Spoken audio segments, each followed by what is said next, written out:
Gandhi used to begin his day studying the Bhagavad Gita, the Song of God. It's a dialogue between Krishna, who is God, and the seeker Arjuna, the seeker after God. In 1290, Jnaneshwar, a young sage and seer, wrote a very inspiring commentary on the Gita, simply called Jnaneshwar's Gita. So I'm referring here to chapter 7, verse 1, where Krishna, who represents God, says to Arjuna, "With mind absorbed in me, you shall know me completely.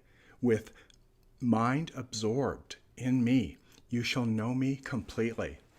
So here presented in the Gita is a mind that is fully absorbed in the contemplation of the absolute of God. No longer is such a mind pitching and tossing endlessly. Here's a mind that has come to rest in the highest. Such an arrested mind is no longer fluctuating between one impulse and another, one desire replacing another. Rather, here is the repose of an enlightened state of being. So it's a picture of completion. Krishna says, this having been understood, nothing further remains to be known here in the world. So the search, in a certain sense, is over. Upon such a consummate realization, the seeker has attained everything worth knowing. Jnaneshwar's interpretive comment reads, "You will know me fully, you will know me fully, like a jewel that is lying on the palm of your hand." That is, this realization of divine knowledge is not about some remote, far-flung possibility, but a present one, a possible, real and felt, here and now, intimate acquisition. This gorgeous jewel of wisdom and realization is beheld right before one's eyes there in the palm of the hand. When a person understands this wisdom even a little, says Jnaneshwar, many longings of his mind are satisfied. A speaker's voice will become silent. The listener's longing will vanish. Of all possible realizations in this life, nothing compares with this supreme realization. Even the thought of such a possibility may serve to capture, center, and calm the mind. The question, therefore, that follows, might this be your truest wish to break through to such an experience of enlightenment in your life? I grew up in the 60s, and I can still hear in my mind Jim Morrison of The Doors talking about or singing about breaking through to the other side. Well, this is a breakthrough being described in chapter 7, verse 1 of the Gita. A breakthrough, however, without drugs. The message of the Gita is that breakthrough is possible. Yes, we can make it to the other side. We can land on the other shore.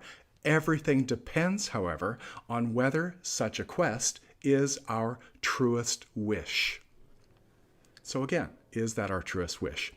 Your answer may be perhaps that you can think of several other wishes currently occupying your mind. And if that's the case, if so, you are not alone. In fact, much of the world is going in your direction. Much of the world is colluding with you in caring about everything else but the theme of what I'm talking about today. You are quite radically alone if your intention is divine realization. You're an outsider. You're a stranger. You're something of an odd duck.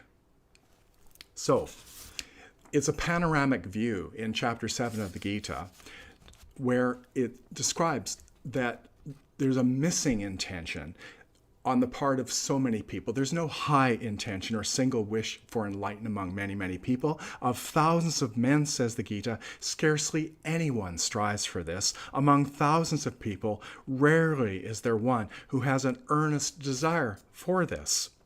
So the message of the Gita is sadly clear that what most do is everything but live in such a way.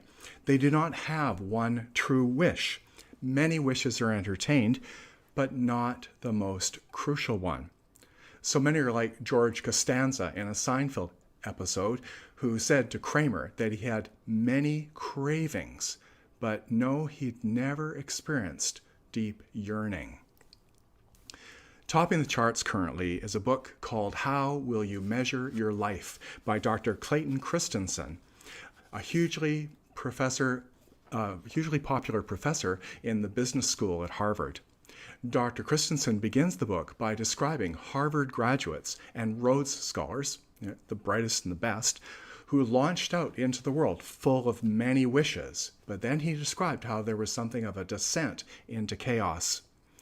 At our first 5-year reunion, he says, there was a big turnout of what he calls the polished and prosperous. No evidence then that trouble was on its way. But at subsequent reunions, fewer and fewer showed up, and stories began to circulate about ruined lives. Clayton recalls that at graduation, everybody had plans and visions for what they would accomplish, and not just in their careers, but in their personal lives as well. Yet something had gone wrong. Their personal relationships had begun to deteriorate even as their professional prospects blossomed. I know for sure, says Clayton, that none of these people graduated with a deliberate strategy to get divorced or lose touch with their children, much less end up in jail. Yet this is the strategy that too many of them ended up implementing. The reason is, and he suggests that this is the cause, the danger for high-achieving people is that they unconsciously allocate their resources to activities that yield the most immediate, tangible accomplishments. Yeah, of course. Short-term gain, right? So you can ship the product, finish a design, help a patient, close a sale, teach a class, win a case, publish a paper, get paid, get promoted. They prioritized all of these things, the things that gave immediate returns, a promotion, a raise, or a bonus, rather than focusing on those things, prioritizing those things that are long-term work, the things that about which you won't get a return for perhaps many decades, like, for example, raising good children. It's really not until 20 years down the road that you can put your hands on your hips and say, we raised good kids. It's going to take a while. So the professor's conclusion is, many of my classmates inadvertently invested their lives in hollow happiness. Well, it's therefore a boon. It's something of a blessing when some kind of alarm is sounded and the scattered life is stopped in its tracks. For now, at this critical phase in the life, there's a chance to reevaluate and find a new direction. And it may be that before it's too late, the fragmented being will center his focus. He'll decide to make it his priority to seek the kingdom. He's been focusing on the other things. Now it's time to focus on the kingdom. For you cannot keep going the way you've been going. I mean, how often is that said? I hear that from people so often. I can't keep going like this. I'm everywhere but here, everywhere, torn apart by this, that, and the other. I think I should take up a meditation practice or something, people say. I watched a group of businessmen once on a video. These were executive business types who had had heart attacks in their 50s, and they were now in a recovery program supervised by Dr. Dean Ornish.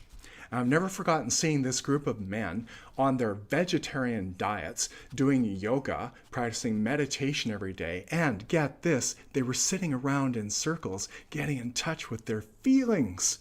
Can you imagine? They were thinking about how much it mattered to experience quality relationships.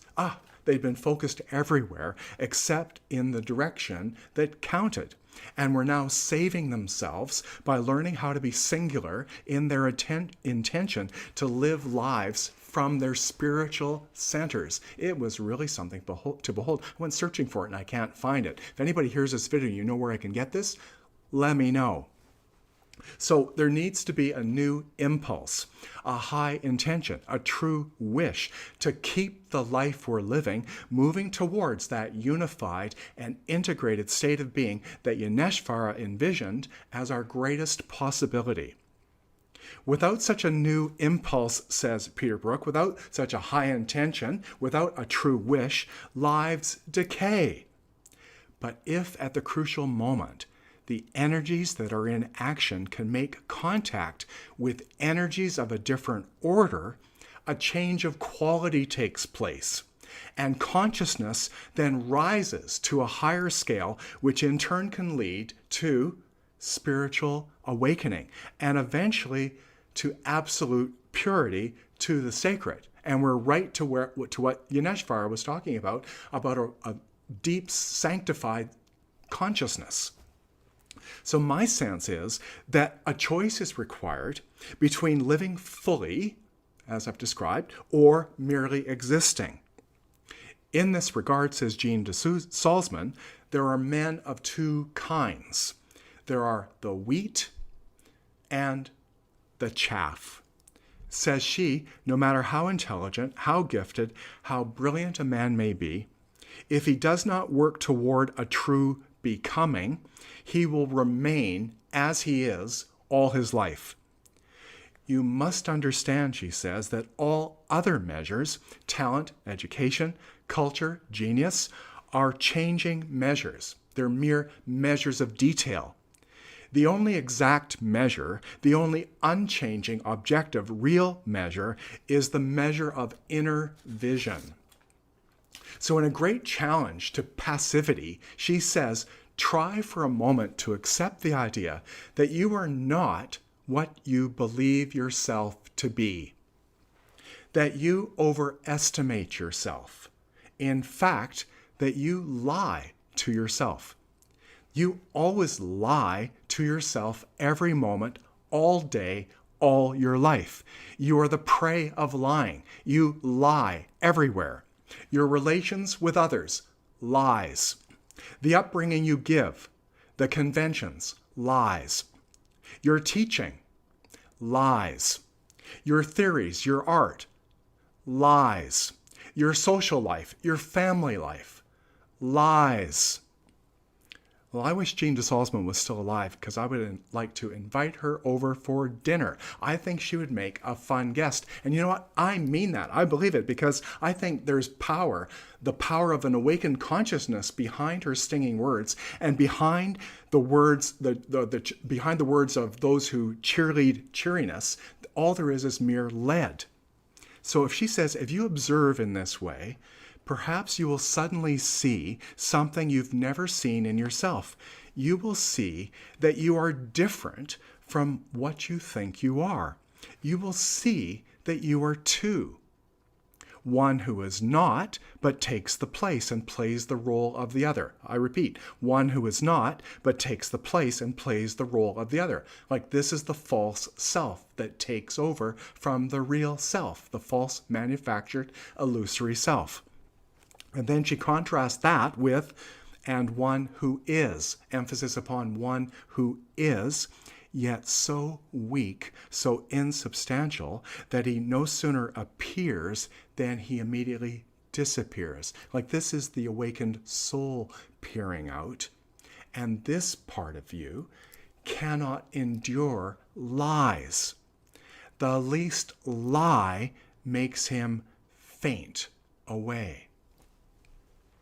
Learn to look, says Jean de Salzman, until you have seen the difference between your two natures, until you have seen the lies, the deception in yourself.